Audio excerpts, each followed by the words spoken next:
avoir laissé deux choses aux musulmans. Il a dit avoir laissé le Coran et sa Sunna. Et la Sunna est tirée des hadiths authentiques de l'islam.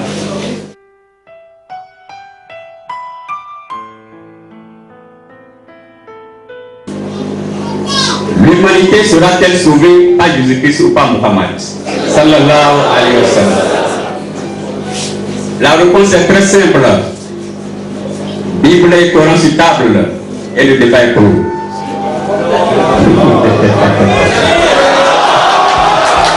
Sauvé par Mohamed ou par Jésus.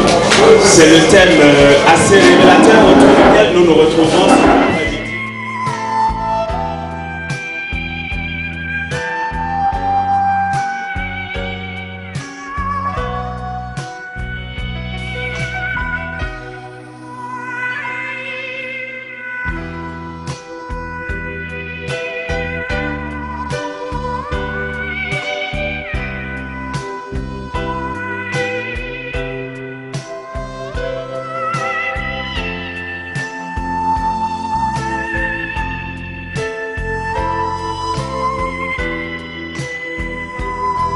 Sauvé par Mohamed ou par Jésus.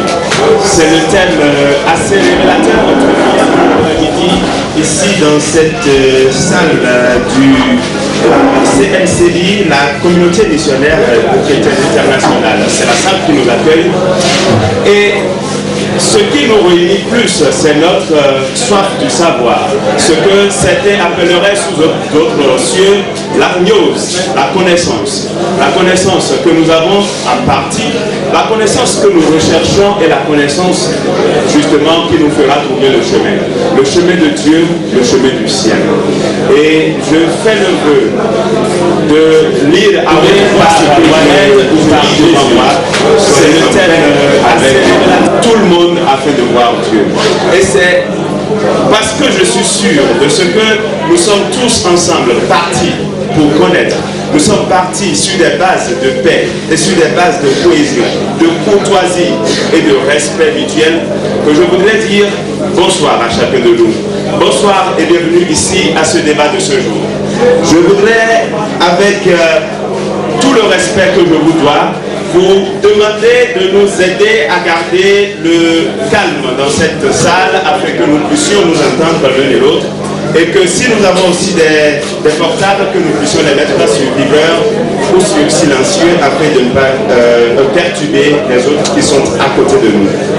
Et j'ai la joie de vous présenter les deux débatteurs de ce soir, les deux personnes qui nous amèneront par la grâce de Dieu à voir la lumière, à voir le chemin qui mène à Dieu. J'ai à ma droite le pasteur Bernard Sonon, il est chercheur en religion comparée. Bonsoir pasteur. Bonsoir. J'ai aussi à ma gauche Abdul Majid, c'est un musulman. Bonsoir Isaac. Voilà. Alors, puisque nous nous sommes entendus pour partir sur des bases de courtoisie, de respect mutuel, nous allons continuer s'il vous plaît, le temps viendra peut-être après. Voilà. Continuez. Nous allons ouvrir ce débat. Et je voudrais, bien entendu, s'appliquer à un cérémonial qui n'est pas juste un signe en l'air, mais qui a tout son sens au vu du thème qui nous réunit et au vu de la qualité de chacun de nous ici. Frère Abdelmajid, bonsoir. Bonsoir. Bonsoir frère Bernard Sonon. Bernadette Sonon, voilà. Et je voudrais bien vous voir comme ça devant moi, vous saluer avant que je ne puisse ouvrir.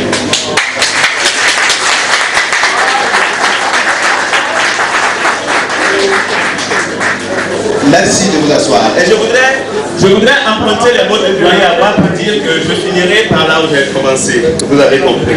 Alors, l'humanité sera-t-elle sauvée par Mohamed ou par Jésus? Nous avons deux personnes pour faire le débat, mais à la fin, dans cette salle, nous allons prendre trois personnes dans chacune des rangées qui pourraient intervenir. Intervention limitée, intervention structurée et intervention objective, bien entendu. Nous allons commencer avec le pasteur Bernardin Sonon, c'est lui qui aura la parole en premier, il aura 15 minutes. Et après, ce sera le tour de Abdelmajid qui aura 15 minutes, et ainsi de suite pendant 1 heure.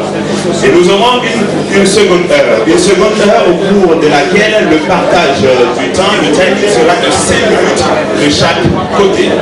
Et puisque les règles sont ainsi édictées, Pasteur Bernardin Sonon, l'humanité sera-t-elle sauvée par Jésus ou par Mohamed? Merci, monsieur le modérateur, et que la paix et la bénédiction de Dieu soient sur chacun de nous. Lorsque Mohammed, qui est le prophète de l'islam, partait, il a dit avoir laissé 2 choses aux musulmans. Il a dit avoir laissé le Coran et sa Sunna. Et la Sunna est tirée des hadiths authentiques de l'islam. Lorsque nous avons parcouru le Coran, ces 114 sourates, nous n'avons vu aucune sourate qui ait mandaté Mohammed d'être le sauveur de l'humanité. Il ne saurait l'être. Au contraire, lorsque nous lisons le Coran, quel est le mandat que Mohammed dit avoir reçu de son Allah? Sourate chapitre 8, le verset 12. Ce verset s'adresse à Mohammed. Et il est écrit ceci. Et ton Seigneur révéla aux anges, je suis avec vous. Affermissez donc les croyants. Je vais jeter l'effroi dans les cœurs des mécréants. Frappez donc au-dessus des coups. Frappez-les sur tous les bouts des doigts. Voici le mandat que Mohammed a dit avoir reçu de son Seigneur. Il a dit qu'il a reçu le mandat de frapper les gens au cou et de les frapper sur le bout des doigts. Comment nous pouvons comprendre ce verset du Coran? Dans le commentaire du Coran, dans le Tafsir de Ibn Kathir, qui est le Tafsir le plus respecté de l'islam, étudié dans les grandes universités islamiques du monde, Ibn Kathir a expliqué ce qu'il voudrait dire: frappez vos ennemis à la nuque et au doigt. Tafsir de Ibn Kathir, il dit: frappez vos ennemis à la nuque et au doigt, c'est-à-dire coupez-leur les membres, mains, pieds, et frappez-les à la nuque en leur tranchant la tête. Comme il a aussi donné le même ordre aux croyants en leur disant: quand vous êtes en guerre avec les infidèles, passez-les au fil de l'épée. Al-Qasim rapporte que le messager d'Allah, sallallahu alayhi wa sallam, a dit: je n'ai pas été envoyé pour punir avec le châtiment d'Allah, c'est-à-dire par le feu, mais j'ai été envoyé pour trancher les têtes des mécréants et de lier les captifs fortement. Ici, c'est le Tafsir de Ibn Kathir qui nous le dit. Je lisais la sourate 8, le verset 12, que Mohammed a dit avoir reçu l'ordre de trancher la tête des mécréants. Il n'a pas reçu l'ordre de sauver les mécréants. Non, c'est pas ce que le Coran nous dit. Lorsque nous allons dans les hadiths authentiques de l'islam, comme les Sahih al-Bukhari, hadith numéro 6924, Mohammed a fait une déclaration. Il a dit l'ordre qu'il a reçu de son Seigneur. Sahih al-Bukhari, hadith numéro 6924. Le messager d'Allah, sallallahu alayhi wa sallam, a dit ceci: on m'a ordonné de combattre les hommes jusqu'à ce qu'ils me disent: la ilaha illallah, il n'y a aucun Dieu hormis Allah. Et quiconque dit la ilaha illallah, Allah protégera sa vie et ses biens contre moi. Ici, le messager d'Allah, qui est le prophète de l'islam, a dit qu'il a été ordonné de combattre les hommes jusqu'à ce qu'ils me disent la ilaha illallah. Et que celui qui ne va pas dire la ilaha illallah, sa tête sera tranchée. Ça, c'est les hadiths authentiques de l'islam, les Sahih al-Bukhari. Lorsque nous continuons toujours dans le Coran, dans la sourate 9, le verset 123, quel est l'ordre que le Coran a donné à Mohammed? Lui a-t-il dit de sauver les gens? Non, c'est pas ce que je lis ici. Sourate 9, verset 123. Oh, vous qui croyez, combattez ceux des mécréants qui sont auprès de vous et qu'ils trouvent de la dureté en vous, et sachez qu'Allah est avec les pieux. Qu'en est-il des juifs et des chrétiens? Ça, c'est les mécréants. Qu'en est-il des juifs et des chrétiens? Mohammed a-t-il reçu l'ordre de sauver un chrétien? Mohammed a-t-il reçu un ordre de sauver un juif? Non. Nous savons qu'avant l'islam, les juifs, les chrétiens et les arabes avaient une cohabitation pacifique. Chacun pratiquait sa religion, mais ils faisaient des échanges ensemble. Mais lorsque Mohammed est venu, il a reçu une sourate de son Allah qui lui a dit ceci. Sourate 9, verset 28. Oh, vous qui croyez, les associateurs ne sont qu'impureté, qu'ils ne s'approchent plus de la mosquée sacrée après cette année-ci. Donc Mohammed a dit avoir reçu l'ordre que les juifs et les chrétiens ne s'approchent plus de la Mecque. Et les musulmans ont commencé par éprouver des pénuries, des pertes de pénuries. Ils se disent, ah, si nous n'arrivons pas à échanger avec les juifs et les chrétiens, comment nous allons vendre? Parce qu'ils effectuent les affaires avec les juifs et les chrétiens. Mais le verset continue. Il dit, et si vous évitez une pénurie, Allah vous enrichira, s'il veut, par sa grâce, car Allah est omniscient et sage. Mais comment Allah compte enrichir les musulmans après leur avoir demandé d'empêcher les juifs et les chrétiens de s'approcher de la Mecque? Le verset continue. Dans la sourate 9, toujours le verset 28, le verset continue. Le verset 29 dit, combattez ceux des mécréants, combattez ceux qui ne croient ni en Allah, ni au jour dernier, qui n'interdisent pas ce que Allah et son messager ont interdit, et qui ne professent pas la religion de la réalité, c'est-à-dire l'islam, parmi ceux qui ont reçu le livre, jusqu'à ce qu'ils versent la capitation par leurs propres mains, après être humiliés. Ici, Mohammed a dit comment Allah compte enrichir les musulmans. Ils doivent combattre les juifs et les chrétiens. Ils n'ont pas dit de les sauver, de combattre les juifs et les chrétiens et d'arracher leurs biens. Mais quel est le crime que les juifs et les chrétiens ont commis pour que Allah donne cet ordre? La soirée continue. Est-ce à dire que les chrétiens et les juifs du temps de Mohammed ont persécuté Mohammed? Non. La sourate 9, verset 30 dit les raisons pour lesquelles les musulmans doivent combattre les juifs et les chrétiens. Sourate 9, verset 30. Les juifs disent, Jésus est le fils d'Allah. Et les chrétiens disent, le Christ est le fils d'Allah.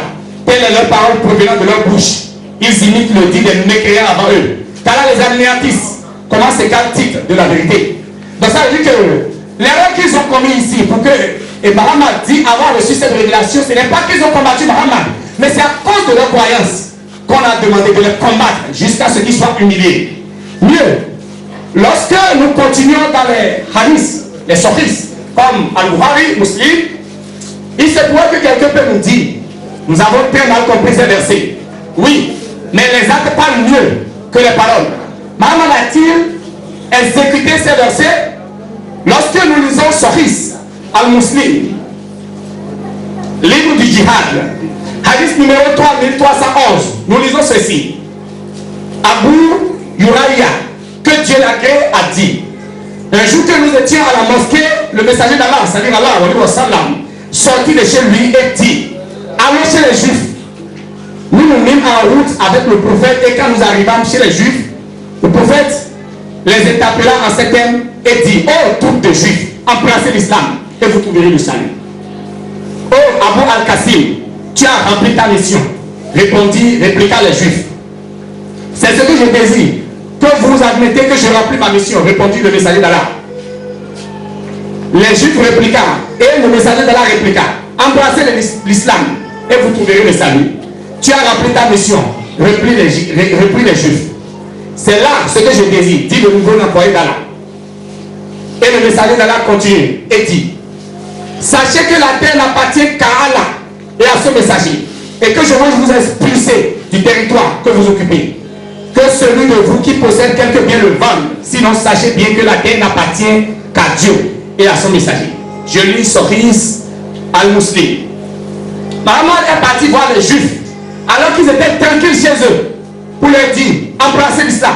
Si vous n'embrassez pas l'islam, sachez que je vais vous expulser d'ici. Après, dans toujours Sahih Al-Muslim, livre du djihad, hadith numéro 3359, le messager d'Allah a ordonné l'assassinat de Ka'b ibn al-Ashraf. Pourquoi? Parce que il a dit que c'est un monsieur qui le critiquait et qui parlait mal de lui. Le hadith dit ceci: l'envoyé de Dieu, que la paix et la prière de Dieu soient sur lui, a dit, qui me débarrassera de Ka'b ibn al-Ashraf, qui a mal agi envers Dieu et envers son envoyé? Muhammad ibn Maslama répondit, ô envoyé de Dieu, veux-tu que je le tue? Le messager d'Allah répondit, 7, oui. Il a répondu, 7, oui. La suite de l'histoire, c'est long. Mais ils ont été et ils l'ont fait sortir en faisant semblant comme s'ils étaient en train de parler mal du prophète à côté de lui pour voir ce qu'il va dire. Et lui aussi, il a parlé mal du prophète. Ils l'ont capturé et ils l'ont assassiné. 4 hommes. Pour prouver ce qu'on leur a dit de faire. Mieux, lorsque nous allons dans Sahih Al-Bukhari, volume 5, Livre 59, hadith numéro 447. Voyons l'histoire des Banu Quraïza. Les Banu Quraïza étaient des Juifs qui étaient à Médine, et Mohammed a dit que ces Juifs ont commencé par comploter pour le tuer. Qu'est-ce qui s'est passé? Mohammed les a assiégés. Le hadith nous dit que le siège a duré 25 jours. Au cours des 25 jours, ils ont capturé tous les 600 hommes, les femmes et les enfants. Qu'est-ce que Mohammed a fait? Selon le hadith, Mohammed a fait creuser une fossée à Médine. Et il a ordonné à ce que tous les 600 juifs soient égorgés. Et les 600 juifs ont été égorgés. C'est dit dans les hadiths authentiques de Bukhari. J'ai donné les références pour que mes honorables musulmans puissent vérifier. J'ai une question à poser. Le thème, c'est qui de Jésus ou de Muhammad est le sauveur de l'humanité? Je voudrais savoir, depuis quand sauver l'humanité est devenu égorger les gens, couper les mains, couper les pieds? Je voudrais que Abdul Majid, quand il va prendre la parole, répond à cette question, me disant comment sauver quelqu'un est devenu couper lui la tête et couper lui les mains. Deuxièmement, je voudrais qu'il me montre un seul verset dans la Bible où Jésus a coupé la tête des gens, où Jésus et ses disciples ont agressé les gens jusqu'à leur couper les mains et les pieds. Jésus a-t-il été victime des complots des Juifs? Oui. Dans la Bible, les Juifs ont comploté tuer Jésus. Jésus n'a jamais ordonné de leur couper la tête, ni de leur couper le pied, ni les mains. Pourquoi? Parce que dans Jean chapitre 3, le verset 16, Jésus a dit, car Dieu a tant aimé le monde, qu'il a donné son Fils unique, afin que quiconque croit en lui ne périsse point, mais qu'il ait la vie éternelle. Dieu n'a pas envoyé son Fils dans le monde pour qu'il juge le monde. Non, mais c'est pour que le monde soit sauvé par lui. Les gens ont persécuté les disciples de Jésus. Les gens ont persécuté Jésus. Mais Jésus a dit, jamais vous ne leur ferez de mal. Pourquoi? Parce que je ne suis pas venu pour faire perdre les âmes des gens, mais je suis venu pour les sauver. Merci, monsieur le modérateur. Oui, c'est vrai que vous avez encore quelques 3 minutes, mais si je vous ai bien compris, vous avez expliqué, d'accord, le fait selon lequel le prophète Mahomet, paix et bénédiction de Dieu sur lui, n'a pas été celui qui est envoyé pour sauver l'humanité. Vous avez utilisé certains passages de livres saints, de livres islamiques et aussi du Coran pour le dire. Et à la fin, vous nous expliquez que c'est plutôt Jésus qui a été envoyé pour sauver l'humanité afin que quiconque, n'est-ce pas, croit en lui ait la vie éternelle. Je vous ai bien compris. Je voudrais, comme mes minutes, je voudrais attirer votre attention sur quelque chose que j'ai dit. Oui, allez-y. Sauver n'est pas un slogan. Sauver n'est pas un slogan. Le mot sauveur, c'est délivrer quelqu'un de danger. C'est pas un slogan. C'est pas un slogan. C'est donc. J'ai suivi Abdul Majid, le Congolais. Il dit toujours, sauver, ce n'est pas un slogan. Et mon cher Abdul Majid m'a dit, quand nous sommes rencontrés avant ce débat, qu'il tire ses inspirations de Abdul Majid, le Congolais. Il doit pouvoir comprendre ce que il dit. Merci, monsieur le modérateur. Frère Abdul Majid, c'est parti pour 15 minutes. Est-ce que l'humanité sera sauvée par le prophète Mahomet, paix et bénédiction de Dieu sur lui? Assalamu alaikum wa rahmatullahi ta'ala wa barakatuh.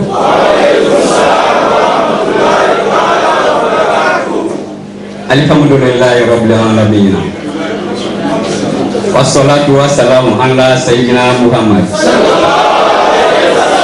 wa ala alihi wa ashabihi wa tabi'ina lahum bi ihsanin ila yaumiddin. A'udzu billahi minasy syaithanir rajim. Rabbi shrah li sadri wa yassir li amri wa hlul 'uqdatam min lisani yafqahu qawli. Summa amma ba'd. Mes chers fils de l'islam invincible, que la paix d'Allah soit sur vous tous. Mes chers frères chrétiens en Adam, que Dieu comme de sa grâce en nous éclairant dans cette salle de l'église CMCI. Nous nous sommes réunis dans cette salle sous la manière de la ilaha illallah.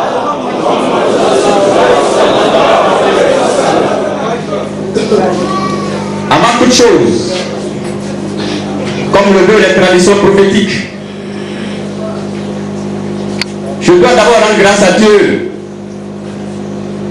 Le Seigneur est le très grand. Lui qui sait pourquoi il favorise de telles rencontres. Et lui qui sait pourquoi il nous a remis ici en ce moment. J'implore sa miséricorde sur notre vénéré prophète Rasoul Muhammad sallallahu alayhi wa sallam, le meilleur des êtres créés, le creuset des lumières et des secrets prophaniques, la primordialité incontestée de la prophétie, lui qui a mis tous les êtres humains au même pied d'égalité en basant les critères de noblesse sur la piété, sans diviser les créatures du Créateur en chien et en cochon, en brebis et en bouc, comme l'ont fait certains prophètes israélites. Matthieu 25, verset 30 à 45, Matthieu 7, verset 6. Au cours de ce débat, je prends Allah de ne pas nous laisser être comme les gens dont il a parlé dans le Coran chapitre 22 verset 8. Il y a des gens qui discutent au sujet d'Allah sans aucune science, ni direction, ni un livre pour les éclairer. Et dans son chapitre 7 verset 179, je prie Allah au cours de ce débat de ne pas nous laisser être comme les gens dont il a parlé dans cette sourate que je viens de citer, Coran chapitre 7 verset 179, je cite, il y a des gens qui ont le cœur pour ne rien comprendre, les oreilles pour ne rien entendre et les yeux pour ne rien voir. Voici les gens de l'enfer, qu'Allah nous épargne.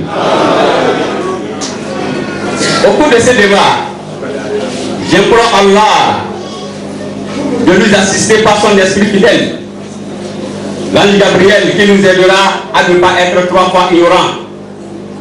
On est 3 fois ignorant quand on enseigne et on parle sur des choses dont on ignore. On ignore soi-même qu'on est ignorant et on ignore que celui qui nous a enseigné que cherche est lui-même ignorant. Mes chers frères chrétiens, mes chers frères en islam, le thème du jour s'intitule l'humanité sera-t-elle sauvée par Jésus-Christ ou par Muhammad sallallahu alayhi wa sallam? La réponse est très simple. Bible et Coran sur table et le débat est clos.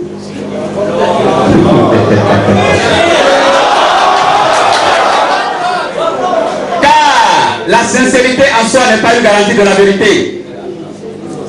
Personne d'entre nous ne peut être éloquente que Dieu à qui appartient toutes choses, de qui donne toutes choses et pour qui nous sommes, pour répondre à cette question.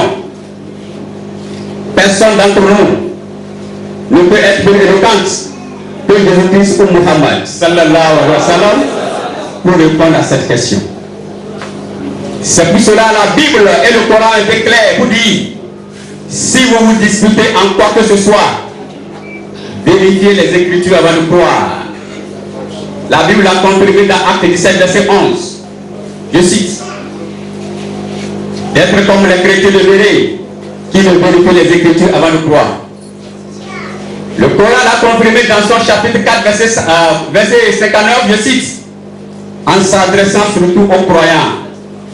Il a bien précisé, il dit ceci, oh vous les croyants, obéissez à Allah et obéissez à son messager. Et obéissez à tous ceux qui détiennent le commandement. Et puis si vous vous disputez en quoi que ce soit, renvoyez votre dispute sur le Coran ou bien les hadiths authentiques. La question, l'humanité sera-t-elle sauvée par Jésus-Christ, par Muhammad? C'est une question qui est à la fois facile et difficile à répondre. Elle est facile tout simplement quand on la pose à tout chrétien, je dis bien à tout chrétien, il te dira que c'est par Jésus-Christ que l'humanité sera sauvée, sans pouvoir te donner un seul verset biblique dans lequel Dieu l'a confirmé. Mon frère Benader m'a servi des versets. Je vais vous éclairer Inch'Allah sur ces versets. C'est ça le débat. Mais quand on pose aussi la même question à un musulman non averti, je dis bien non averti, il te dira que ce n'est pas Muhammad, que l'humanité sera sauvée, sans pouvoir également te donner un seul verset coranique ou bien hadith dans lequel Dieu le confirme. Et les Écritures disent, tous ceux qui raisonnent sans se justifier par les Écritures ont raisonné exactement comme des fous. Proverbe 18, verset 13. L'insensé est celui qui répond à une question sans l'avoir entendu. On ne t'a pas posé une question, tu réponds. C'est la Bible qui le dit. Mais la question devient difficile lorsque le chrétien et le musulman se rendent compte pour que l'humanité, pour que Jésus-Christ ou Muhammad soit le messager de Dieu par qui l'humanité sera sauvée, Jésus-Christ ou Muhammad doit réunir en lui 4 critères. 4 critères sans lesquels il ne pourra en aucune manière être considéré comme étant le messager de Dieu par qui l'humanité sera sauvée. Et on va dresser la liste de ces 4 critères. Et toute personne dont les paupières de discernement ne dorment pas, toute personne qui est en possession de ses facultés mentales doit savoir que tous ces 4 critères sont en parfaite harmonie avec l'esprit terminologique de la révélation divine. Nous allons citer les 4 critères. Permettez-moi d'abord de voir un coup.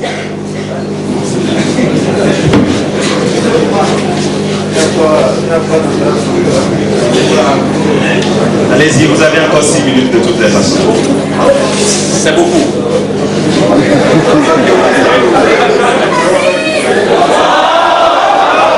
Atakbir. Premier critère. Pour que Jésus-Christ ou Muhammad soit le message de Dieu par qui l'humanité sera sauvée.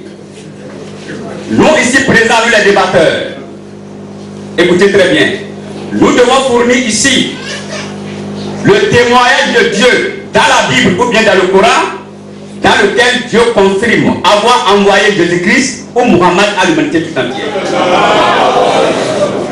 Dans tout ce qu'il m'a donné, il n'y a pas ça dedans. En tout cas, on a encore le temps, on a besoin de temps, Inch'Allah.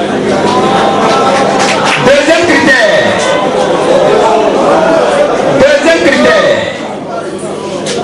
Mais c'est Dieu qui va dire ou bien c'est moi qui vais dire. Deuxième critère. Pour que Jésus-Christ ou Muhammad sallallahu alayhi wa sallam soit le messager de Dieu par qui l'humanité sera sauvée, Jésus-Christ ou Muhammad doit confirmer explicitement les caractères universels de sa mission en affirmant avoir été envoyé à l'humanité tout entière de son vivant et pendant son ministère. Ah oui, c'est profond.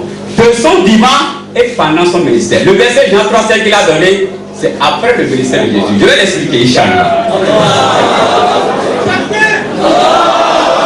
Troisième critère. Pour que Jésus-Christ ou Muhammad soit le message de Dieu par qui l'humanité sera sauvée, Jésus-Christ ou Muhammad doit confirmer explicitement les caractères universels de sa mission en ayant les disciples des autres nations que la sienne autour de lui, de son vivant et pendant son ministère.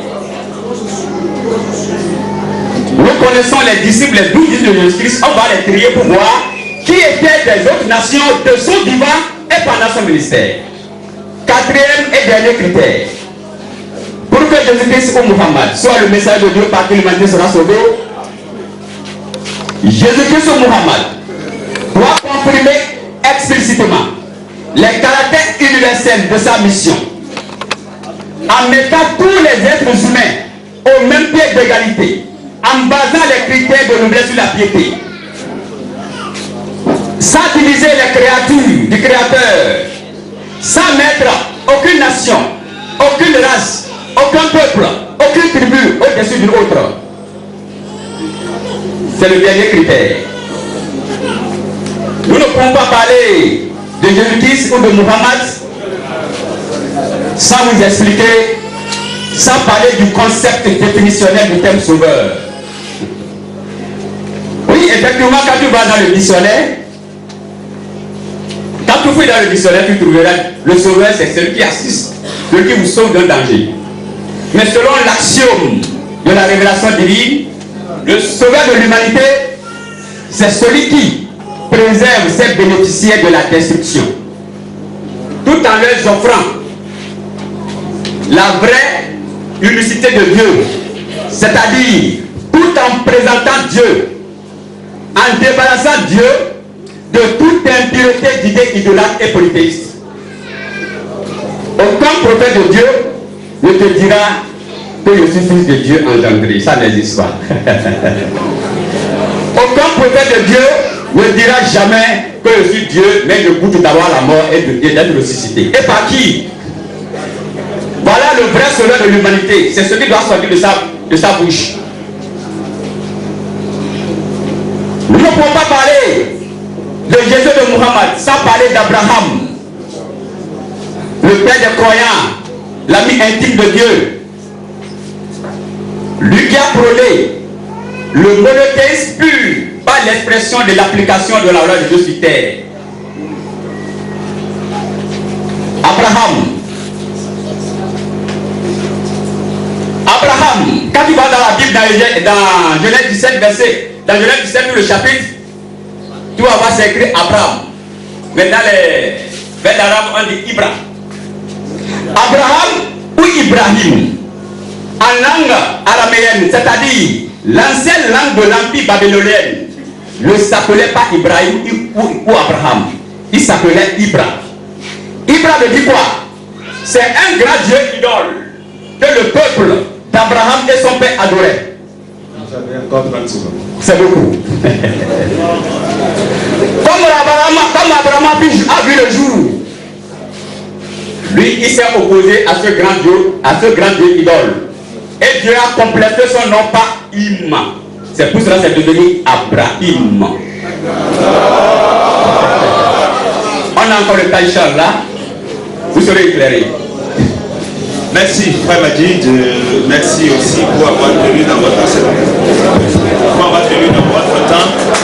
Merci au pasteur Bernadette aussi. Et je voudrais, évidemment, ce sont les premières interventions, donc il y avait parfois la nécessité ou le besoin d'introduire. Il y avait la nécessité d'introduire, mais je voudrais bien que pour les prochaines prises de parole, qu'on puisse décortiquer le sujet directement, le thème directement avec nous, afin que nous puissions rester, je voudrais dire, comme si nous étions, ou comme si nous n'étions que trois présents sur ce plateau. Pasteur Bernadette Sonor, vous avez encore 15 minutes, vous avez suivi, j'espère avec moi, le frère Majid dans son intervention et dans ses explications. Est-ce que vous continuez dans votre lancée, est-ce que vous continuez par croire que c'est Jésus qui sauve l'humanité? Merci, monsieur le modérateur. Tout d'abord, je voudrais rapidement exhorter nos honorables musulmans avec plus de sagesse. Parce que pour une question aussi sensible que le salut, je crois qu'on ne peut pas se permettre de faire du théâtre. Oui, nous irons, oui. Parce que, oui, je vous en prie, je suis en train de parler, vous ne m'avez pas interrompu, laissez-moi parler. Allez-y. Pour une question aussi sensible que le salut, j'estime que nos honorables musulmans devraient comprendre pour ne pas faire du théâtre. Parce qu'on ne meurt pas deux fois. Il se pourrait que nous soyons en erreur, nous sommes d'accord, éclairez-nous, mais ne faites pas du théâtre. Est-ce que vous voyez? Parce que je ne sais pas, tout ce que Abdul Majid vient de dire tout à l'heure, je ne sais pas ce qu'il a dit, qui a mérité l'acclamation, c'est pas possible. Pourquoi? Parce qu'il est question de qui de Jésus ou de Mohammed est le sauveur de l'humanité. Il est question de qui de Jésus ou de Mohammed est le sauveur de l'humanité. Et plus de 1 milliard de personnes dans le monde suivent Jésus. Plus de 1 milliard de personnes dans le monde sont en train de suivre Mohammed aussi. Et donc, il est clair que la vérité est quelque part. Et c'est pour cela, c'est parce que nous avons accepté d'être contre l'idée que nous sommes là. Nous voulons discuter comme des responsables. Personne, aucun homme mentalement équilibré ne peut savoir que ce que je fais, j'irai en enfer et il suit. Donc, moi, on n'est pas là pour du théâtre. Est-ce que vous voyez? J'ai posé 2 questions à Abdul Majid et il n'a pas répondu à ces 2 questions. Je suis allé dans le Coran, j'ai lu des sourates et j'ai dit, Mohammed n'a jamais reçu le mandat de sauver un être humain. Ça n'existe pas. Je veux qu'il me montre un seul verset du Coran qui dit, Mohammed a été envoyé pour sauver les êtres humains. Ça n'existe pas. Ça n'existe pas. Moi, je comprends sa réaction. Ça ne m'étonne pas. Pourquoi? Parce que avant le débat, quand nous nous sommes rencontrés, il m'a dit, je tire mon inspiration de Abdul Majid le Congolais. Moi, ça me gêne un peu. Qu'il tire ses inspirations, non du Coran, mais d'Abdul Majid. C'est grave. C'est dangereux. Je ne tire mes inspirations d'aucun débatteur chrétien. Non. J'étudie la Bible et j'étudie le Coran. S'il me montre aujourd'hui, là, le verset qui dit, Mohammed a été envoyé pour sauver, je dis bien sauver, pour sauver les êtres humains. Il n'a qu'à me montrer ça. Je vais faire la raquette ici. S'il me montre, je dis bien, je dis un seul verset dans le Coran qui dit, Mohammed est le sauveur. Je précise bien mon mot. Je sais qu'on a dit, nous t'avons envoyé comme avertisseur, nous t'avons envoyé comme annonciateur. D'accord. Supposons que nous n'avons pas compris ce mot. Sauveur, c'est quoi sauver? On peut sauver de la mort, on peut sauver quelqu'un du péché, on peut sauver quelqu'un de l'enfer, on peut sauver quelqu'un de la maladie, on peut sauver quelqu'un des démons, on peut sauver quelqu'un, on peut sauver même le mariage de quelqu'un qui est en train d'être brisé. On peut le sauver. J'ai lu le Coran, j'ai lu la Sunna de Mohammed, que je n'ai pas encore fini de lire. Je n'ai pas vu quelque part où Mohammed a sauvé quelqu'un de la maladie, de la mort. Je vous ai dit, ça n'existe pas. Je n'ai pas vu quelque part où Mohammed dit, j'ai été ordonné de sauver les êtres humains. Ça n'existe pas. Et je lui ai posé une question. Il n'a qu'à me répondre. Sauver, depuis quand sauver est devenu tuer? Depuis quand sauver est devenu tuer? Maintenant, il a posé une question. Je vais répondre à la question. Vous savez, lorsque vous rencontrez, moi, je vous salue pour ces choses-là, ces agitations que vous venez. Actuellement, rien. Pourquoi? Parce que, vous savez, on a dit que les riz, ça fait du bien à la santé. Donc, ça ne me dit rien. S'ils sont sincères, ils doivent pouvoir réfléchir ce que je suis en train de dire, parce que je n'ai pas lu la Bible, c'est le Coran que j'ai lu. Maintenant, ça c'est une stratégie pour embrouiller les cartes. C'est juste une stratégie pour embrouiller les cartes. Allez-y, tout simplement. Je voudrais expliquer quelque chose. Dans l'Ancien Testament, comme dans le Nouveau Testament, Dieu, dans l'Ancien Testament, a fait une alliance seulement avec les Juifs. Mais qu'est-ce qu'on appelle alliance? Dieu a inauguré cette alliance par le sang des boucs et des taureaux.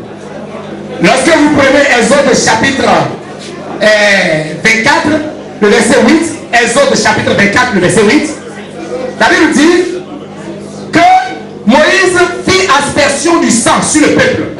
Et Moïse a dit, voici le sang de l'alliance que Dieu a fait avec vous aujourd'hui. Donc l'alliance est inaugurée par le sang. Mais la première alliance que Dieu a fait avec le peuple juif, Dieu a fait cette alliance avec le sang des boucs et des taureaux. C'est pour cela qu'à chaque fois, les Juifs faisaient des sacrifices à Dieu dans les temps anciens. Mais Dieu leur a promis qu'il va renouveler l'alliance avec eux. Et les autres nations aussi vont rentrer dans l'alliance de Dieu. Lorsque vous prenez Lévitique chapitre 17, verset 11, la Bible dit, l'âme de la chair est dans le sang. Je vous l'ai donné sous le terre afin qu'il serve d'expiation pour vos âmes. Car ce n'est pas l'âme que le sang fait expiation. Ça veut dire quoi? Personne ne pouvait s'approcher de Dieu s'il n'a pas été purifié de ses péchés. Et ce qui purifie le péché, la Bible dit dans Lévitique chapitre 17, verset 11, que c'est le sang qui purifie les péchés. Est-ce que la Bible dit? C'est pour cela que les Juifs présentaient des bouquets de taureaux en son temps. Et on leur a dit qu'on devrait faire cesser le sacrifice et renouveler l'alliance, afin que les non-juifs puissent rentrer dans l'alliance de Dieu. Jésus étant venu, c'est Jésus qui devrait être le garant de la nouvelle alliance. Donc il y a deux étapes dans le ministère de Jésus. Il y a le ministère avant crucifixion et il y a le ministère de Jésus après crucifixion. Avant crucifixion, le sang de Jésus n'avait pas encore été versé à la croix de Calvaire. Car le sang de Jésus devait constituer le gage pour la nouvelle alliance. Donc, il a parlé de Matthieu chapitre 15, le verset 24, où Jésus a dit à la femme cananéenne, je n'ai été envoyé que pour lui payer de la maison d'Israël. Ça, Abdul Majid l'a toujours cité. Juste pour embrouiller les cartes, le Congolais. Mais, lorsque vous lisez Matthieu, le même livre qu'il utilise, Matthieu chapitre 8, le verset, dans le livre de Matthieu chapitre 8, disons à partir du verset 18, vous allez voir qu'un centenier romain a demandé à Jésus de guérir son enfant. C'est un Romain. Jésus l'a guéri. Jésus a dit, j'irai et je le guérirai. Jésus l'a fait. Dans le livre de Jean, les Grecs sont venus voir Jésus. Ils ont dit, nous voulons voir le Seigneur. Jésus a dit, sur le grain.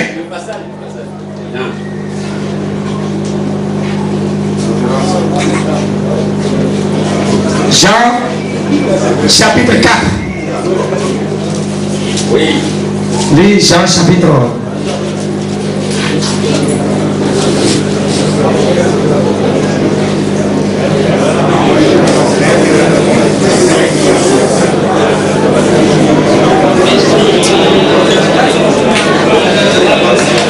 Non, il n'y a pas de problème, je vais le répondre.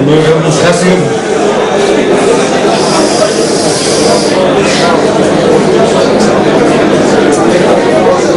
Jean chapitre 12. Jean chapitre 12. À partir du verset 20. Quelques Grecs du nombre de ceux qui étaient montés pour adorer pendant la fête s'adressaient à Philippe de Bethsaïda en Galilée et lui dit avec instance, Seigneur, nous voudrions voir Jésus. Philippe alla le dire à André, puis André et Philippe le dirent à Jésus. Jésus leur répondit, l'heure est venue où le Fils de l'homme doit être glorifié. En vérité, je vous le dis, si le grain de blé qui est tombé en terre ne meurt, il reste seul. Mais s'il meurt, il porte beaucoup de fruits. Donc lorsque les Grecs ont désiré voir Jésus pour le salut, Jésus a dit, il faut que le grain de blé qui est tombé meure d'abord. Quand il va mourir, ça va porter le fruit. Comme pour dire quoi? La nouvelle alliance n'avait pas encore été inaugurée. Car la nouvelle alliance devait être inaugurée par le sang de Jésus. C'est pour cela que Jésus leur disait, n'allez pas vers les non-juifs. Parce que les non-juifs devaient être purifiés par le sang de Jésus. Après que Jésus a été glorifié dans le livre de Luc, après la crucifixion, après que le sang a été pourvu, Jésus leur a dit, Luc chapitre 24, il leur dit, Luc chapitre 24, ici c'est Jésus qui parle, à partir du verset 45. Alors il leur ouvrit l'esprit afin qu'ils comprissent les Écritures. Et il leur dit, ainsi il est écrit que le Christ souffrirait et qu'il ressusciterait des morts le troisième jour et que la repentance et le pardon des péchés seraient prêchés en son nom à toutes les nations, à commencer par Jérusalem. À toutes les nations, à commencer d'abord par Jérusalem. Ça c'est après que le sang a été versé à la croix de Calvaire que Jésus a dit ça. Mieux, lorsque vous regardez l'Ancien Testament, l'Ancien Testament avait déjà prédit que Jésus allait commencer son ministère par Jérusalem et que ça devait s'étendre sur toute la terre. Michée chapitre 5. Dans le livre de Michée, chapitre 5. Michée chapitre 5, il est écrit à partir du verset 1. Et toi, Bethléem, Ephrata, petite entre les milliers de Juda, de toi sortira pour moi celui qui dominera sur Israël, et dont l'origine remonte aux temps anciens, au jour de l'éternité.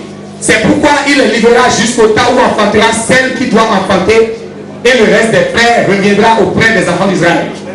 Il se présentera et il gouvernera avec la force de l'Éternel, avec la majesté du nom de l'Éternel son Dieu.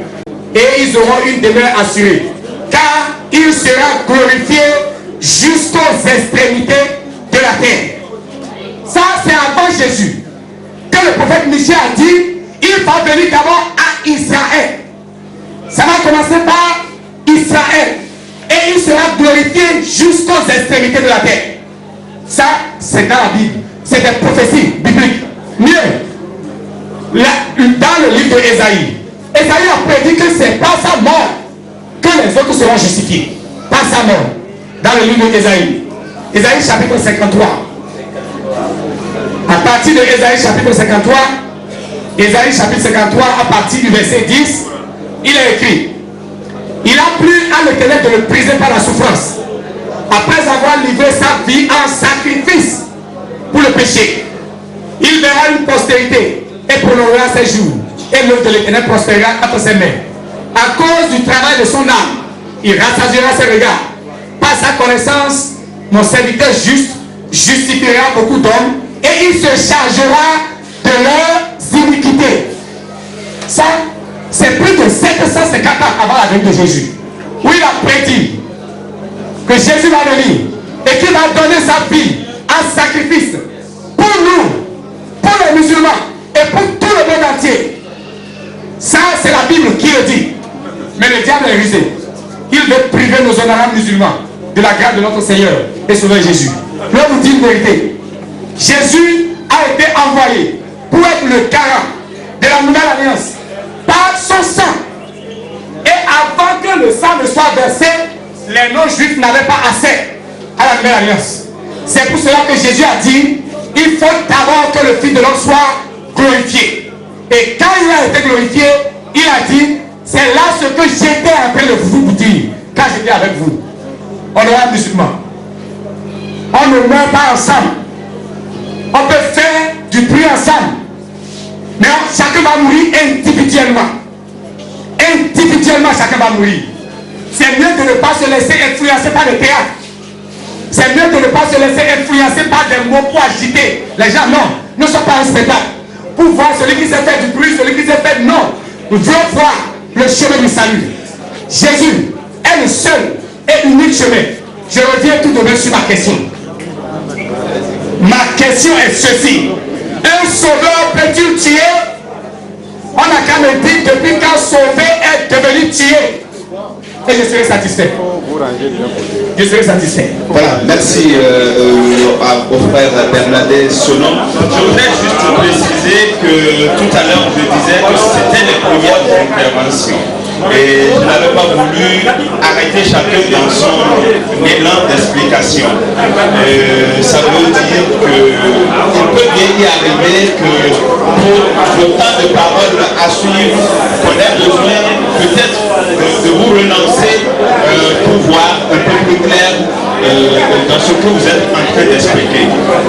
Je voudrais aussi m'adresser au somptueux public que j'ai en face de moi.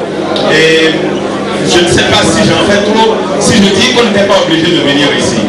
On n'était pas obligé d'être là. Si nous sommes là, c'est parce que nous avons envie aussi de connaître, et nous avons envie de trouver le chemin. Et ce chemin, nous ne pouvons le trouver qu'en écoutant et en gardant le calme. J'espère que vous m'avez compris. Et merci parce que nous allons tous ensemble évoluer vers cette lumière-là et vers cette chemin-là. Frère Abdelbadji, vous avez suivi le frère Bernadette dans son intervention tout à l'heure. Vous avez parlé de cet ingrédient, vous avez parlé du sang de Jésus. Est-ce que pendant son ministère, est-ce qu'après le ministère, oui, il vous a expliqué la différence dans ce qui se faisait avant sa mort. S'adresser aux frères musulmans. Et ce sera dans notre intérêt. Nous vous demandons de lui donner le micro. C'est un imam. Permettez ça, s'il vous plaît. Ça, c'est une parenthèse. Il n'y a pas de souci, nous permettons ça. Mais nous voudrions aussi, et je le dis pas à vous, mais à chacun de nous, nous voudrions aussi que ce soit une fois pour toutes, pour qu'après cela, on puisse évoluer. Vous avez réclamé Parce si que quand lorsque c'est un nous serons en imam, train c'est un d'agir. papa de l'islam qui veut parler. Merci. Allez-y. Salam alaikum wa rahmatullah. Iko jamaa warano. In kano in be me abon kimibo. In naka in ka fo. In kano ndo amfani.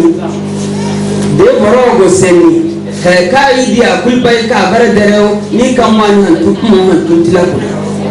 De boroga ko seni. Nkai bika kani se ni kamba han tukma han tutila kuna. Anaki de ba fasin da kani se imo fo anaki yedma. Da anake su da amfani ibn baka se mo don fatala anaki aka ganari kanon dido jama ma hin suru de no ma ka kan no se an kan no se no bine kuna de no ma ka kan no se an hor no se no bine kuna ima kulu gari gade ka ka do amfani ganna assalamu alaikum wa rahmatullah. Je le répète un peu, vous l'avez suivi, hein, il a donné des explications, il a aussi expliqué notamment comment le sang de Jésus devait sauver, et justement il a versé ce sang-là. Est-ce que vous n'avez pas compris jusque-là que c'est Jésus qui pourrait sauver l'humanité? C'est par lui que l'humanité est sauvée. Merci, mon cher modérateur. L'assistance, juste à l'entame de ce bien avant le début de ce débat, vous aurez constaté qu'on s'est embrassé et on s'est salué avec joie. Nous ne sommes pas venus pour s'attaquer, pour attaquer les musulmans. Vous les musulmans, si vous voulez le salut. Ce n'est pas ça le débat. Ayons le sang-froid. Restons dans le thème. On ne doit pas attaquer les musulmans ni chrétiens. On va lire les Écritures et les gens seront éclairés, Inch'Allah. Il a dit qu'il a posé des questions. Moi, je suis dans mon exposé. Je suis tranquille. Je suis dans mon exposé il y a 30 minutes. Je dois finir d'abord mon exposé. Je ne veux pas le suivre dans son jeu. Je dois faire comprendre mon exposé d'abord au public chrétien comme au public musulman. Premier critère. Je parlais de... C'est les critères qui vont partager les deux messagers. Oui, il a parlé des gens qui ont témoigné. On a dit premier critère. Pour que Jésus-Christ ou Muhammad soit le message de Dieu par qui l'humanité sera sauvée. Nous devons donner le témoignage de Dieu dans la Bible, comme dans le Coran, dans lequel Dieu confirme. On n'a pas dit dans lequel Isaïe va dire, dans lequel Michel va dire. Si Michel veut parler, il n'a qu'à dire Dieu a dit. Oui, et tout ce que Isaïe dit, Michel a dit, il a dit c'est des prophéties avant l'arrivée de Jésus-Christ. Oui, avant l'arrivée. Mais dans lesquels ils n'ont pas dit Dieu a dit. Je commence par le premier critère concernant Jésus-Christ. Ésaïe 7, verset 14. Que les chrétiens ouvrent la Bible. Ésaïe 7, verset 14.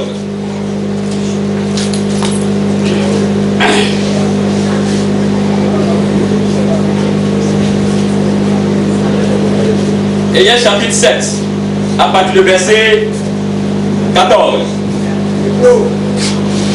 Ésaïe chapitre 7, à partir du verset 14.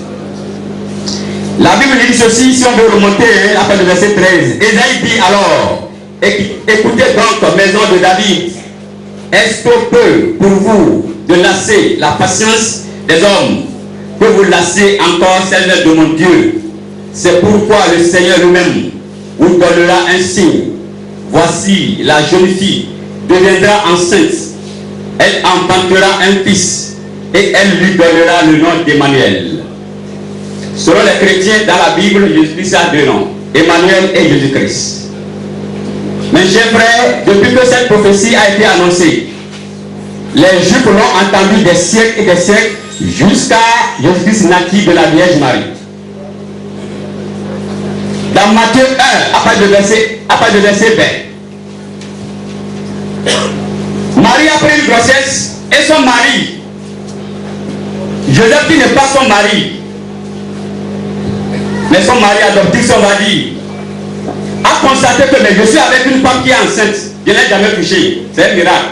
Dieu a constaté que Jésus veut quitter Marie, il veut divorcer avec Marie. Dieu a envoyé l'ange. Attendez bien, je dis bien Dieu. C'est dans la Bible, hein?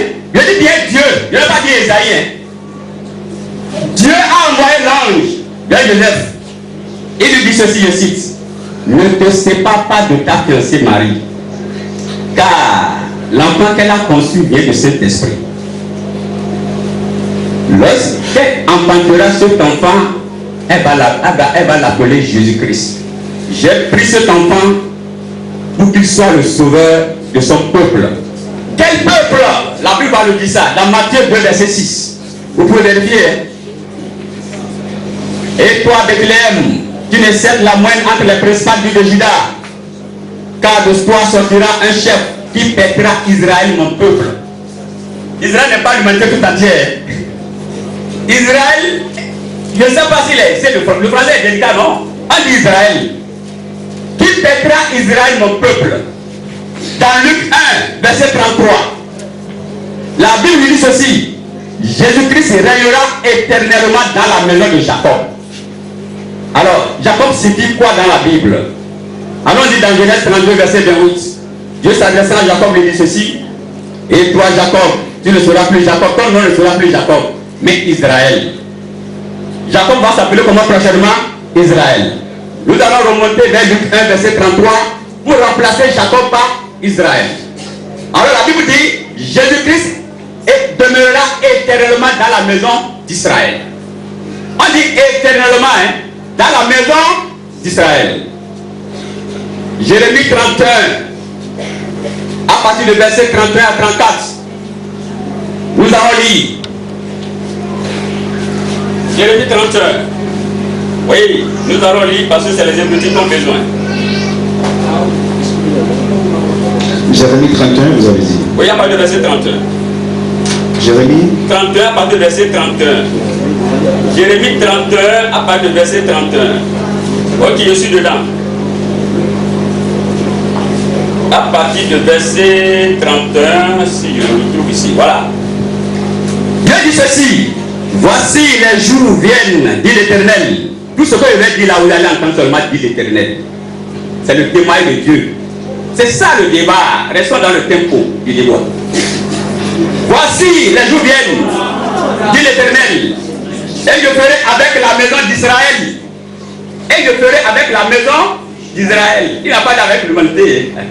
Et je ferai avec la maison d'Israël et la maison de Juda une alliance nouvelle. Je vais expliquer là d'abord pour que vous arrivez à comprendre. Alors il y a Jérusalem, Israël s'est divisé en deux parties. Il y a Israël du Nord, capitale Israël. Israël du Nord, Israël, capitale Samarie. Et Israël du Sud, Juda, capitale Jérusalem. Jésus-Christ, lui, il est de Jérusalem. Donc Dieu, dans cette prophétie, il a d'abord établi une première alliance avec Moïse. Et les enfants d'Israël ont violé cette alliance. Et Moïse était le garant de cette alliance. Et son livre, la Torah, était le livre qui garantissait cette alliance. Dans sa miséricorde, dans sa grâce, il dit ok, je vais vous racheter encore en faisant venir Jésus-Christ. Avec Jésus, il a fait encore une nouvelle alliance.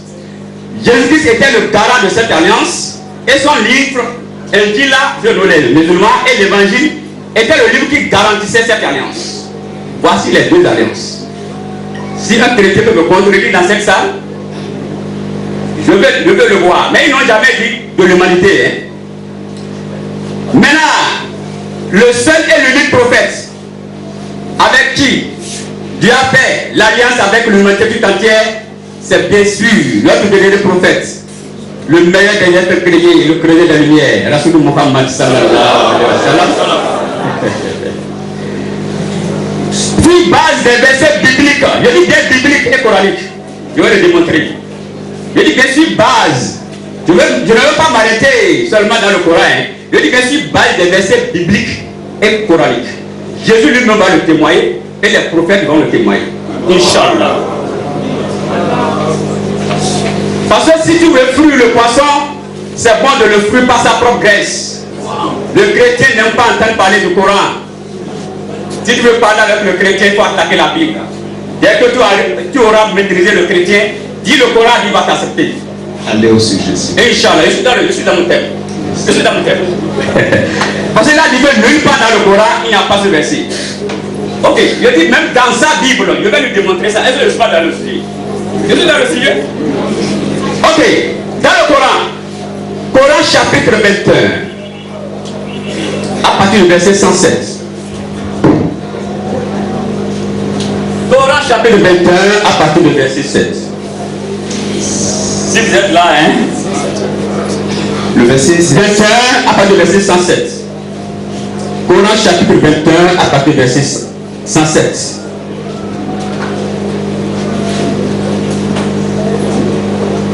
Coran chapitre 21 à partir du verset 107. Tu es là, modérateur? Oui, oui, ok. Moi j'ai ça en tête, mais il faut le lire. Alors, au verset 107, Dieu s'adressant à son vénéré prophète, il a encore traversé les frontières. L'humanité est inclue dans l'univers. Il dit, oh Muhammad, sallallahu alayhi wa sallam, nous ne t'avons envoyé comme miséricorde dans l'univers. Et nous ne t'avons envoyé comme miséricorde pour l'univers. Tout ce que Dieu nous a attribué, mes chers frères musulmans, mes chers frères chrétiens, relève de sa miséricorde. Mais celui qui est le représentant de cette miséricorde, c'est notre vénéré prophète Rasoul Muhammad sallallahu alayhi wa sallam. Il a traversé encore et il a dit non, ce n'est pas l'humanité seule, c'est l'univers. Alors, mon frère va revenir sur ce passage pour dire que est-ce que ce n'est pas sauveur de dit par là? Dieu t'a envoyé en miséricorde pour tout l'univers. Aucun prophète israélite n'a jamais eu ce cadeau-là. Coran chapitre 34, verset 28. Coran chapitre 34, verset 28. Oh Muhammad sallallahu alayhi wa sallam. Tout ce que vous voyez que je lis là, quand il dit oh Muhammad, c'est dans les tafsirs. Il faut aller dans le Coran. Tafsir. Oh Muhammad sallallahu alayhi wa sallam. Nous ne t'avons envoyé qu'à la totalité des êtres humains. Qu'à la totalité des êtres humains. En tant qu'annonciateur, en tant qu'avertisseur de châtiment, pour ceux qui ne croient pas, et annonceur d'une bonne nouvelle. Mais pour ceux qui ne croient pas un châtiment, mais comment ils vont croire, nos frères, si on ne fait pas ce genre de débat? C'est quand il y a ce genre de débat, ils vont croire à notre vénéré prophète. C'est les écritures qui vont parler. Ce n'est pas la vie personnelle. Alors quand on va dans un hadith, je suis dans l'hadith musulman. Hadith musulman. Vous pouvez être dedans, comme mon frère. S'il est prêt, il n'a qu'à dire, moi je commence, il dit, hadith musulman. Oui. Il dit que le Muhammad, quelqu'un rapporte en disant, le prophète a dit de son vivant pendant son ministère, tout prophète envoyé avant lui a été envoyé à son peuple. Tout prophète envoyé avant lui n'a été envoyé qu'à son peuple. Mais moi, Muhammad, sallallahu alayhi wa sallam, j'ai été envoyé à la totalité de tous les êtres humains. J'ai été envoyé à la totalité de tous les êtres humains. Alors, l'hadith, le verset Coran chapitre 24, verset 28, là où Dieu dit, comme Mohamed n'a qu'à dire, j'ai été envoyé à l'humanité tout entière en tant qu'annonciateur ou bien annonciateur d'une bonne nouvelle ou bien avertisseur là. Mon frère n'a pas compris ça. Parce qu'il avait dit au début, il y a quelque part dans le Coran, il y a annonciateur. Mais pour mieux comprendre le Coran, il ne faut pas rester dans le Coran. Les hadiths sont les explications du Coran. C'est là où le prophète Mohammed est venu expliquer ce verset. Il dit, moi Mohammed, un prophète envoyé avant moi, c'est à son peuple. Mais moi Mohammed, j'ai été envoyé à la totalité des êtres humains. Et au jour dernier, je serai le maître des sauveurs. Il a dit où? Je le cite. Il a dit où? Je le cite. Dans la liste. Oui, sans avoir envie de vous perturber. Hein. Allez-y, allez-y dans mon thème, non? Il n'y a pas de souci. J'ai dit bien. Je voulais juste vous dire que vous avez encore 2 minutes. C'est tout. C'est beaucoup. Je suis dans mon tempo. C'est beaucoup. Non, c'est bon là. Si le temps me revient, je vais continuer. Je vais pas suivre d'abord son rythme.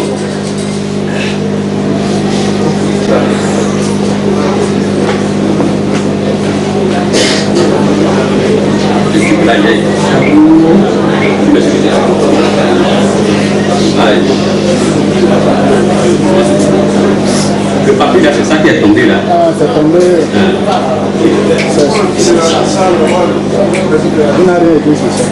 Non, là où il y avait mis ça quoi. C'est ça qui est tombé. Non, il faut faire. C'est pas là.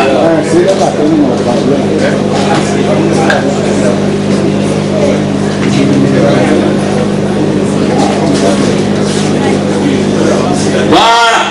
Je voudrais, parce que ici les écrits sont tellement petits, bon, je préfère d'abord laisser, et lorsque j'aurai encore mon temps, je reste dans mon tempo. On aura le temps, je vais revenir sur tous ces versets, Inch'Allah. D'accord. Sinon, il nous restait encore quelques 45 secondes.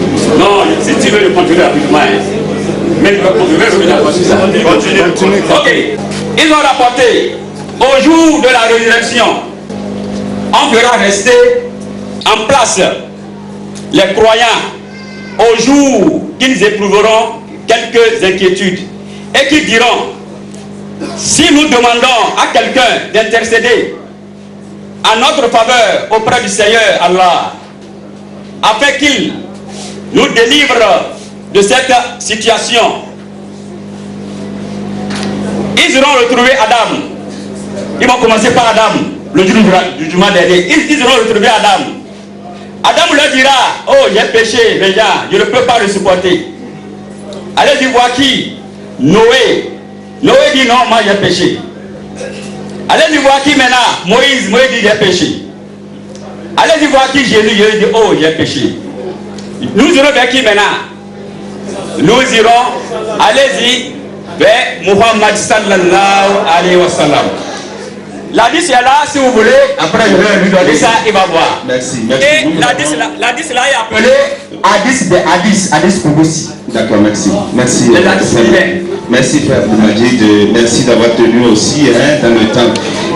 Nous poursuivons ce débat, le thème il n'a pas changé. Frère Bernadette Sonon, vous avez suivi le frère Abdul Majid dans son intervention tout à l'heure, notamment avec des versets du Coran qui ont été cités, le chapitre 21, le verset 107, qui parle de la miséricorde qui vient par le prophète Mahomet, Père bénédiction de Dieu sur lui.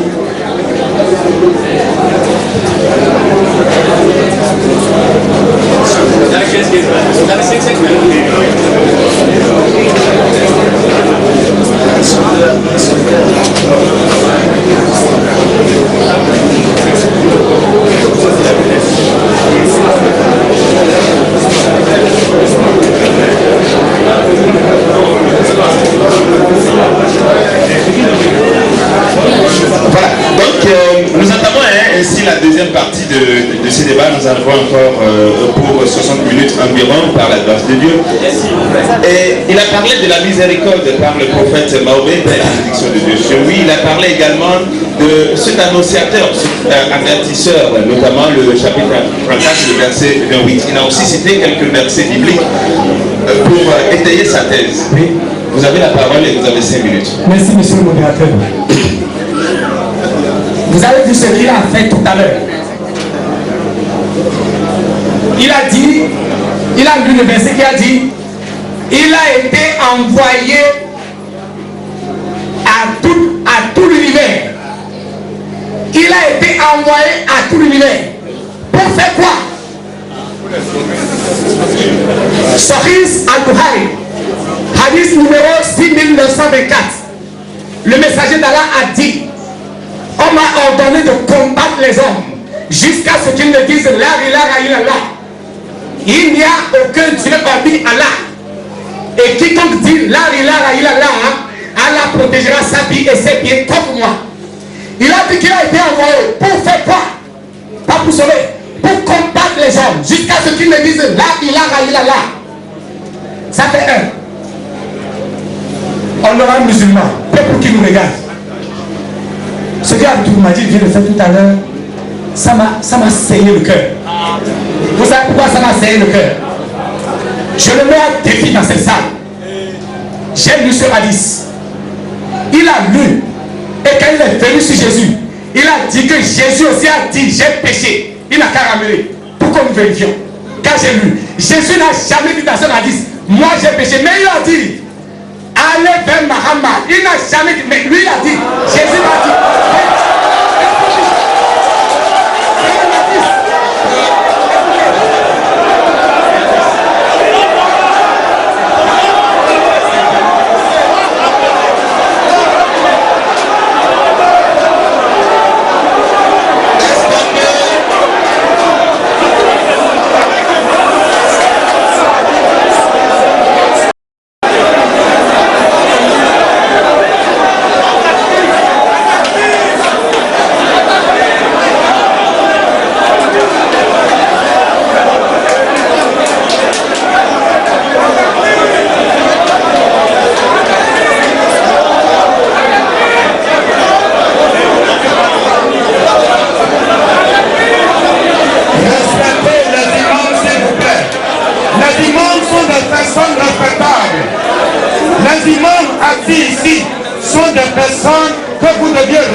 Excusez s'il vous plaît.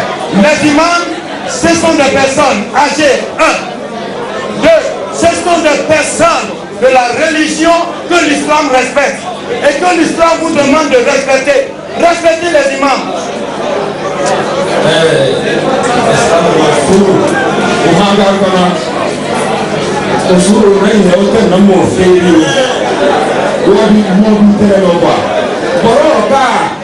Ahunu kite ko ba bosio nagadama ana bon kanta undo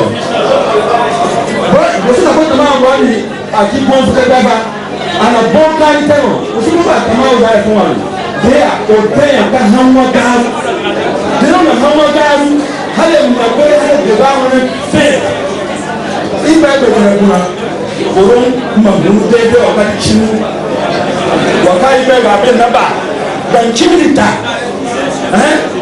gbanci bɔ fɔ ka aduwa ko kani takani ma ta ba a ti bere o a ma na le ka yi o tɛ o n'a ye ka yi o tɛ o a su yi ka kɛ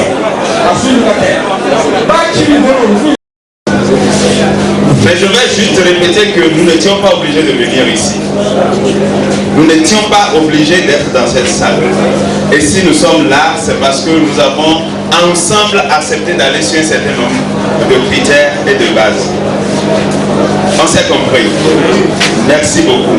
Quelqu'un m'avait posé la question ici aujourd'hui de savoir si j'étais chrétien ou musulman. C'était avant le début. Et j'ai dit que je ne réponds pas à cette question aujourd'hui.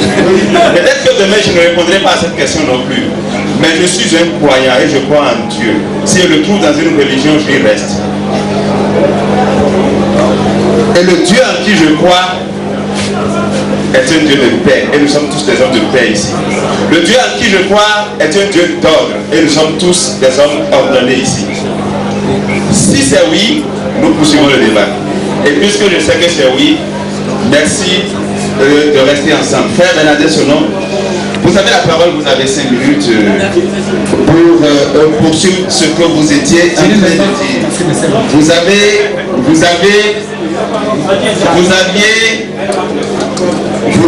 je précise, frère Abdoul Majid, je tiens le chrono, je précise que vous aviez déjà fait un peu plus de 60 secondes. Mais puisque la concentration de l'esprit a ses règles, et que nous sommes dans un débat aussi profond que celui qui tient à Dieu et au salut de l'humanité, je vous donne de disposer de vos 5 minutes à nouveau. Merci, monsieur le modérateur. J'étais en train de dire un jeu que Abdoul Majid vient de faire tout à l'heure. Il n'est pas juste qu'on tombe nos honorables musulmans de cette façon.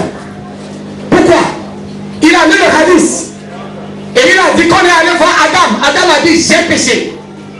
On est allé voir Abraham. Abraham a dit j'ai péché. On On est allé voir Jésus. Et Jésus aussi a dit, j'ai péché.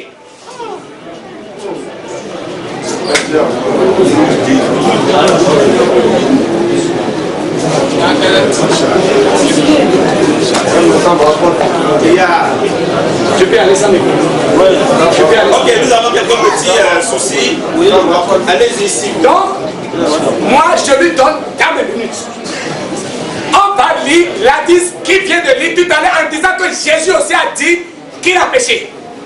Parce que dans l'hadith, Jésus n'a jamais dit qu'il a péché. Jamais. On va lire l'hadith. Je lui donne 40 minutes. Il n'a qu'à faire sortir l'hadith. On va lire. Merci.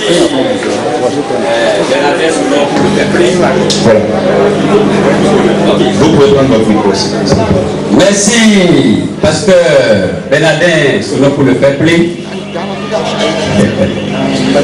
Ce qui va confirmer. Mais il avait juste demandé que vous l'aidiez à lire le. Oui, non,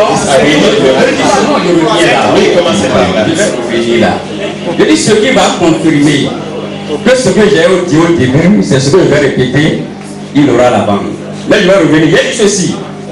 Si tu veux, tu vas lire. Il a dit ceci. Il est allé, ils sont allés, l'humanité est allée voir Adam. Adam dit j'ai péché. Jusqu'à avant Jésus, le dernier a dit j'ai péché. C'est le dernier qui dit allez voir Jésus. Jésus dit je ne pourrai pas le faire. Je n'ai pas dit. Jésus n'a pas dit. C'est bon. Ça veut dire.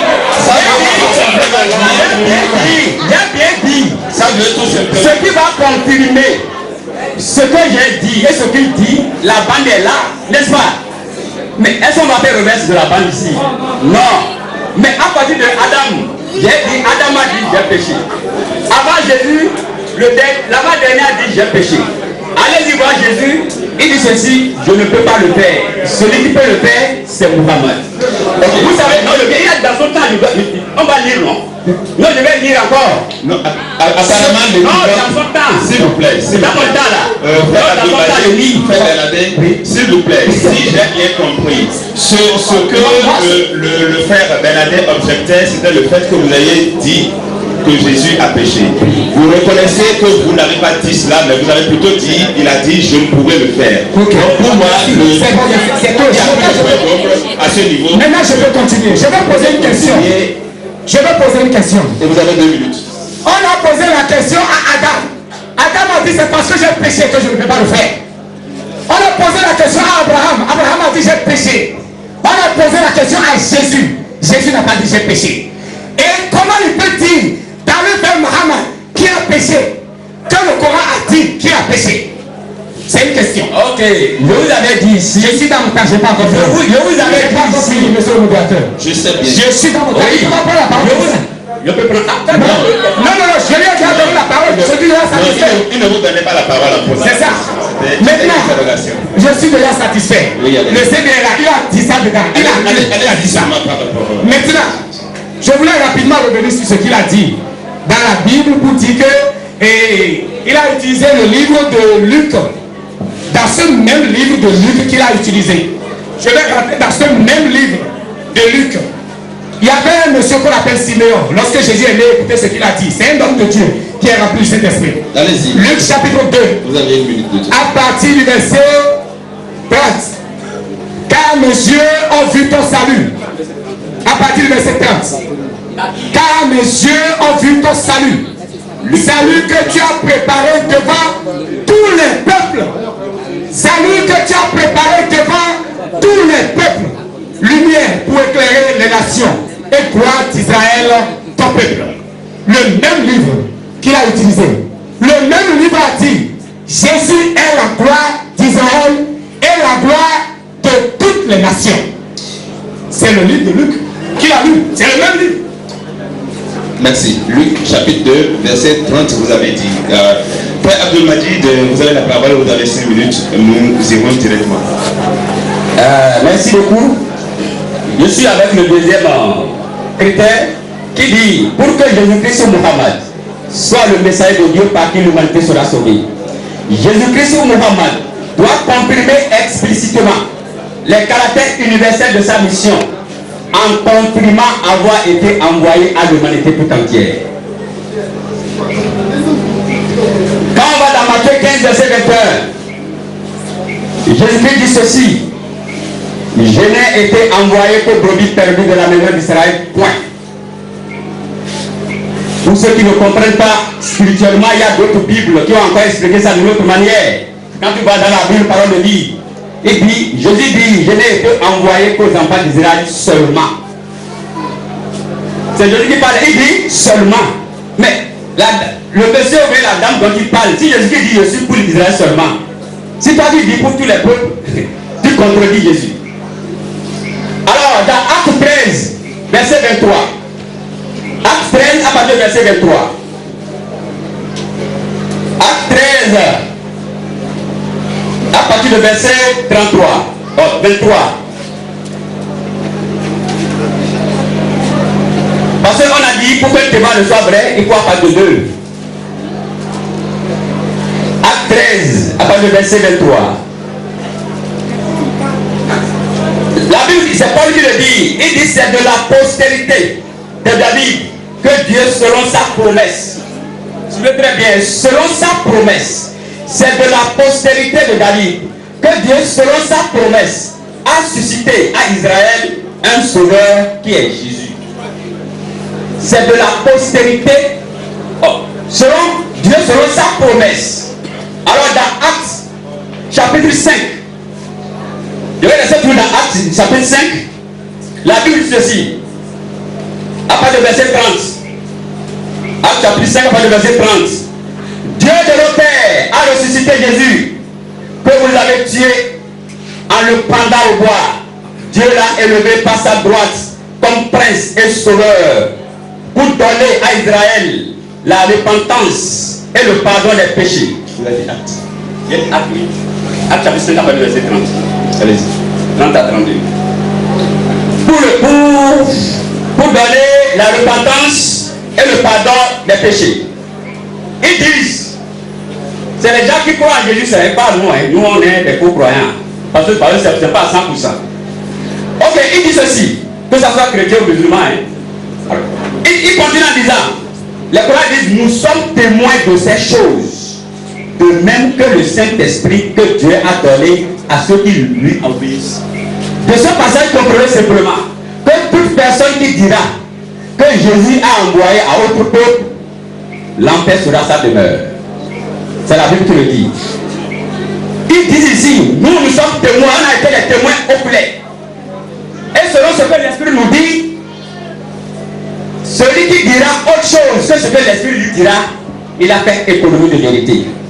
Et le Coran nous dit dans le Coran chapitre 2 verset 140, l'injuste est celui qui cache la vérité qui détient de Dieu. Coran chapitre, on va avec le deuxième critère qui concerne notre dernier prophète Rasoul Mohammed sallallahu alayhi wa sallam. Dans le Coran, Dieu dit, en s'adressant à son dernier prophète, dis-leur, je suis le oh homme, oh vous les hommes. Quand on dit vous les hommes, on peut dire oh les mondes, oh l'humanité, oh vous les hommes. Si là le Coran peut dire oh vous les hommes, je suis le messager d'Allah à vous tous. Jésus-Christ étant homme, a la seule différence qu'il est prophète.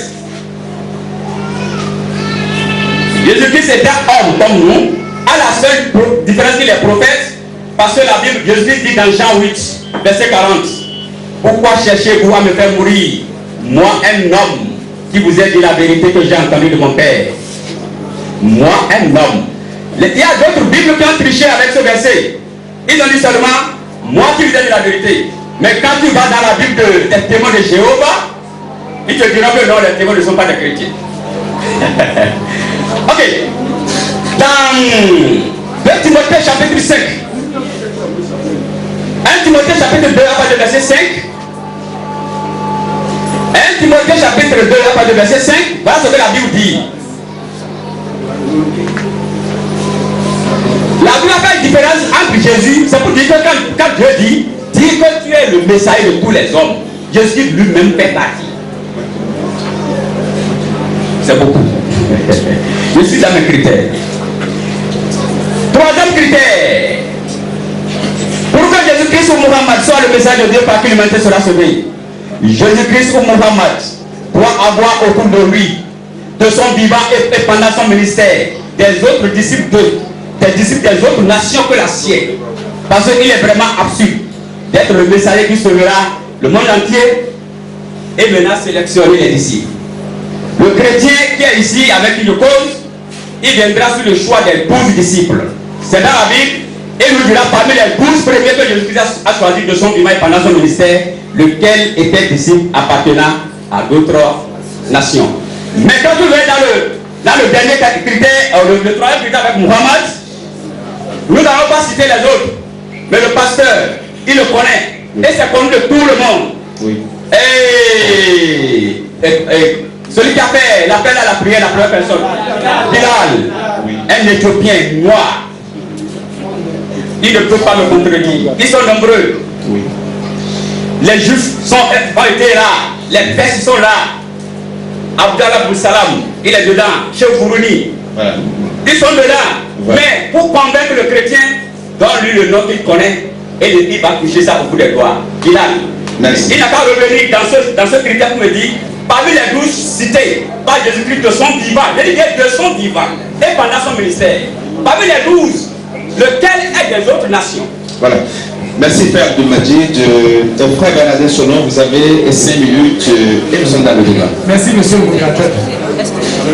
Il a cité premièrement Paul en disant que Paul a dit dans Actes des Apôtres chapitre 13 que Jésus a été envoyé en Israël, mais il n'a pas fini. Ça c'est la stratégie des musulmans. Il n'a pas fini. Parce que le même Paul qu'il a cité dans Actes des Apôtres chapitre 13, dans le même chapitre, nous lisons ceci. Actes des Apôtres chapitre 13, à partir du verset 46. Il ne va jamais lire ce passage-là. Ça, il ne va jamais lire ça. Paul et Barnabas leur dit avec assurance, c'est à vous, premièrement, que la parole de Dieu devait être annoncée. Le passage que vous lisez? Il avait cité Actes des Apôtres chapitre 13. Oui. Et il a parlé de Paul. Oui. Et il s'est arrêté, il n'a pas continué. Voilà, je veux l'aider à continuer. Acte 13. À partir du verset 46. 46, ok. Et il a parlé de Paul. Écoutons ce que Paul dit par la suite. À partir du verset 46. Paul et Barnabas leur dit avec assurance, c'est à vous, premièrement, que la parole de Dieu devrait être annoncée. Mais puisque vous la repoussez et que vous vous jugez vous-même indigne de la vie éternelle, voici, nous tournerons vers les paniers. Car ainsi nous l'a ordonné le Seigneur. J'étais établi pour être la lumière des nations, pour porter le salut jusqu'aux extrémités de la terre. Le même livre, le même Paul, il n'a pas continué. On ne met pas deux fois. On n'a qu'à dire les choses telles qu'elles sont pour laisser les gens trancher. Maintenant, j'en viens à ce qu'il a dit. C'est triste. Il a dit que les apôtres de Jésus n'ont jamais prêché à un non-juif. Pierre, qui a mangé et bu avec Jésus, dans le livre de Actes des Apôtres chapitre 10, la Bible déclare ceci. Pierre est allé dans la maison de Corneille, qui est un Italien. Il est un Italien. Actes des Apôtres chapitre 10. Il y avait à Césarée un homme nommé Corneille, centenaire dans la cohorte des Italiens. Cet homme était pieux et craignait Dieu. Avec toute sa maison, il faisait beaucoup de monde au peuple et priait Dieu quotidiennement. Vers la neuvième heure du jour, il vit clairement dans une vision un ange de Dieu qui entra chez lui et qui lui dit, Corneille.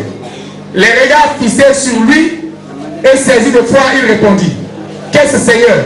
Et l'ange lui dit, tes prières et tes aumônes sont montées devant Dieu et il s'en est souvenu. Avant maintenant des hommes à jeter et faire venir Simon, surnommé Pierre. Il est logé chez un certain Simon, broyeur, dont la maison est près de la mer. Dès que l'ange lui avait parlé, fut parti. Corneille appela deux de ses serviteurs et un soldat pieux d'entre ceux qui étaient attachés à sa personne. Et après leur avoir tout raconté, il les envoya à Joppé. Celui-ci a mangé et il a bu avec Pierre. Il a prêché à un non-juif, un Italien. Mieux, il a parlé de l'unique Éthiopien. Je vais lui dire que les uniques Éthiopiens, les noirs plus noirs que nous, ont déjà donné leur vie à Jésus avant que Mahomet ne vienne. Et qui les a prêchés? C'est quelqu'un qui a bu et mangé avec Jésus. Philippe, dans le livre de Actes des Apôtres, toujours. Actes des Apôtres, chapitre 8. Philippe, Actes des Apôtres, chapitre 8. À partir du verset 37. À partir du verset 34. L'eunuque éthiopien dit à Philippe, je te prie, de qui le prophète parle-t-il ainsi? Est-ce de lui-même ou de quelqu'un autre? Alors Philippe ouvra la bouche et commença par ce passage, lui annonça la bonne nouvelle de Jésus. Et comme ils continuaient leur chemin, ils rencontrèrent de l'eau et l'eunuque éthiopien dit à Philippe, voici de l'eau, qu'est-ce qui m'empêche que je sois baptisé? Philippe lui dit, si tu crois de tout ton cœur, cela est possible. L'eunuque répondit, je crois que Jésus-Christ est le Fils de Dieu. Merci frère Bernardin Sonon, merci d'être resté dans le temps. Frère Abdul Majid, vous avez suivi au même titre que moi, le frère Bernardin Sonon dans son intervention. Vous avez 5 minutes aussi comme temps d'intervention et c'est à vous la parole. Merci mon cher modérateur. Il y a quelque chose qui échappe à mon cher bien-aimé. Il est seulement victime d'une mauvaise interprétation. J'ai bien dit ceci. Le débat ne nous concerne pas, c'est vous l'assistant. Qui voit la vérité, qui ne veut pas croire la vérité, c'est vous l'assistant. Ok. J'ai bien dit de son vivant et pendant son ministère. Acte 10 qu'il a lu là. Acte 10 qu'il a lu là. C'est dans une vision. Et cette vision là, après Jésus ou bien avant Jésus? C'est une question que je pose. Il ne pose des questions, non? La vision là, c'est avant Jésus, ou bien pendant Jésus, ou bien après Jésus. Oui, vous me permettez de répondre dans votre réponse, c'est ça? C'est parce que c'est une vision. Voilà. Et cette vision là, c'est après Jésus, pendant Jésus, ou bien après Jésus. Parce que je dis Acte 10. Oui, il a lu Acte 10 que Pierre est allé chez Corneille. Oui, Corneille, non? Voilà. Ça, c'est combien d'années après la 40 ans après. Je suis bien averti. Maintenant, il n'a qu'à dire, c'est avant, c'est après ou bien c'est pendant Jésus. Le terme dit pendant le ministère et le vivant du prophète. Pendant le ministère, pendant son vivant. Est-ce que c'est pendant le vivant de Jésus que Jésus a envoyé Pierre? Il pourrait vous opposer que c'est vous qui avez fixé ce critère, et dans la Bible par exemple. Il s'en prend dire que c'est toi qui fais débat avec moi. C'est toi qui fais le débat avec moi. Pierre est allé chez Corneille. Vous l'avez lu dans Acte 10. Est-ce que c'était avant Jésus? C'est une vision. C'est une vision. Cette vision c'est avant Jésus, pendant Jésus et après. C'est la question. Du vivant de Jésus, voici ce qu'il a dit aux apôtres. Dans Acte 10 là. Du vivant de Jésus. Il a parlé de visite. Non, dans Acte 10 là. La question. Dans Acte 10 là. Il a lu Acte 10 non? Oui, non. La question, s'il vous plaît, que le frère Majid pose est relative à Acte chapitre 10. La visite de Pierre qui est allé chez Corneille. Oui, non, voilà, c'est la question relative à ça. Le livre du passage, il revient dans ça. Je dis, cette vision-là, ça dit c'est une rêve quoi. Cette rêve-là, est-ce que c'est avant Jésus? Pendant Jésus ou bien après Jésus? Voilà, c'est ça la question. J'ai répondu à cette question au début de mon intervention. J'ai expliqué